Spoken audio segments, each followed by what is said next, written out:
নিহতদের স্মরণে শহীদী মার্চ পালন করছে বৈষম্য বিরোধী ছাত্র আন্দোলন। আমরা এই ব্যাপারে তথ্য জানবো। আমার সহকর্মী রাব্বি সিদ্দিকী সেখানে রয়েছেন, ঢাকা কলেজেই তিনি রয়েছেন। রাব্বি, বৃষ্টির মধ্যেই তো শিক্ষার্থীরা মিছিল নিয়ে বের হয়েছেন, তাদের কর্মসূচির ব্যাপারে কি তথ্য রয়েছে আপনার কাছে?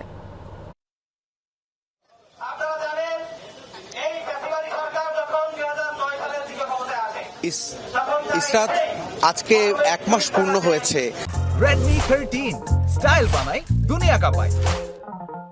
এবং সে কারণে কিন্তু আজ গতকালই কিন্তু বৈষম্য বিরোধী ছাত্র আন্দোলন কেন্দ্রীয়ভাবে কিন্তু কর্মসূচি দিয়েছে, শহীদী যাত্রা করবে।